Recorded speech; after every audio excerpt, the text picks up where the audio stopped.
Assalamualaikum warahmatullahi wabarakatuh. Kembali lagi bersama saya di channel Jody Al-Hakim. Ini adalah kisah seseorang yang syahid di sajadah. Mansur bin Amar, seorang ulama sufi yang tinggal di daerah Marwah, termasuk wilayah Basrah, suatu ketika melaksanakan ibadah haji. Dalam perjalanan itu, ia sigap dan tinggal di Kufah beberapa waktu lamanya. Suatu malam, ia keluar dari penginapannya dan berjalan menyusuri jalan yang gelap. Tiba-tiba dari suatu rumah, ia mendengar suara seorang sedang bermunajat, berdoa, "Ya Rabbi, keagungan dan kebesaran-Mu, sungguh aku berbuat maksiat. Bukan karena aku maksudkan untuk menentang-Mu, dan bukan juga karena kebodohanku akan hukum-hukum syariat-Mu, tetapi semua itu terjadi karena kesalahanku, karena kelengahanku, karena aku terlalu mengandalkan kemurahan-Mu akan menolong keadaanku. Ya Rabbi, betapa bodohnya aku telah berbuat maksiat, tetapi terimalah hujahku ini, pengakuan dan alasanku, karena jika tidak, kesedihan yang banyak akan selalu menyiksaku," kata seseorang yang bermunajat itu. Ibnu Amr menunggu beberapa saat lamanya, tetapi tidak terdengar lagi lanjutan munajat itu. Seketika ia membaca cukup keras, sekiranya bisa didengar oleh orang yang munajat tersebut, salah satu ayat Al-Quran. Ayat tersebut terdapat pada Al-Quran surat At-Tariq ayat 6, yang artinya adalah, "Wahai orang-orang yang beriman, peliharalah dirimu dan keluargamu dari api neraka yang bahan bakarnya adalah manusia dan batu. Penjaganya adalah malaikat-malaikat yang kasar, keras dan tidak mendurhakai Allah terhadap apa yang diperintahkannya kepada mereka, dan selalu mengerjakan apa yang diperintahkan Allah kepada mereka." Setelah membaca ayat tersebut, Ibnu Amr mendengar suara jeritan keras serta seruan yang menggentarkan. Tetapi setelah itu ia tidak mendengar suara apapun. Karena itu ia berlalu pergi dan kembali ke penginapannya.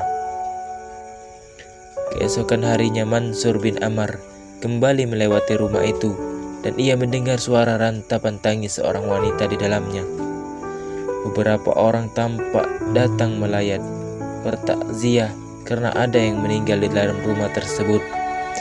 Ia mendengar beberapa percakapan, dan wanita yang sedang menangis itu berkata, "Sungguh, putraku, ia sedang sholat tahajud tadi malam. Setelah selesai bermunajat kepada Allah, tiba-tiba terdengar seorang di luar rumah yang melantunkan ayat tentang ancaman neraka kepada anakku. Mendengar ayat tersebut, anakku langsung kejang-kejang dan ia meninggal. Semoga Allah tidak memberikan pahala kepada orang yang melantunkan ayat tersebut." Ibnu Amr sangat terkejut mendengar perkataan tersebut. Ia segera pulang dan menangis penuh penyesalan. Tidak disangkanya kalau ayat yang dilantunkannya itu menyebabkan pemuda itu meninggal, yakni putra sang ibu itu. Mungkin kalau didiagnosa secara medis sekarang, bisa dikatakan karena serangan jantung, rasa terkejut dan takut yang begitu mendadak sehingga jantung berhenti berdetak. Ia terus-menerus bertaubat kepada Allah atas kelancangannya, membacakan ayat sehingga menyebabkan kematian orang lain. Pada malam harinya Ibnu Amr bermimpi bertemu dengan seorang pemuda dalam keadaan yang sebaik-baiknya. Entah kenapa ia mengenal pemuda itu yang meninggal karena lantunan surat At-Tariq ayat 6 yang dibacakannya. Padahal ia belum pernah bertemu atau mengenal dia sebelumnya. Seolah ada bisikan gaib yang memberitahukannya hal itu. Ia berkata kepada pemuda itu, bagaimana Allah memperlakukan dirimu?" Pemuda itu berkata, "Allah menganggapku sebagai syuhada, sebagaimana para syuhada di perang Badar." Ibnu Amr menatap pemuda itu penuh ketakjuban sekaligus keheranan. Ia berkata, "Bagaimana bisa begitu?" Pemuda itu berkata, "Para syuhada berperang Badar itu ditebas oleh pedang-pedang orang kafir hingga tewas. Sedangkan aku tewas ditebas oleh pedang Allah yang Maha Pengampun." Segera setelah itu Mansur bin Ammar terbangun.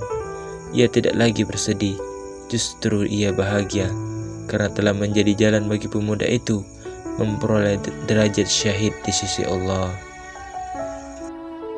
Alhamdulillah, semoga dengan kisah ini kita bisa mengambil pelajaran dan hikmah darinya.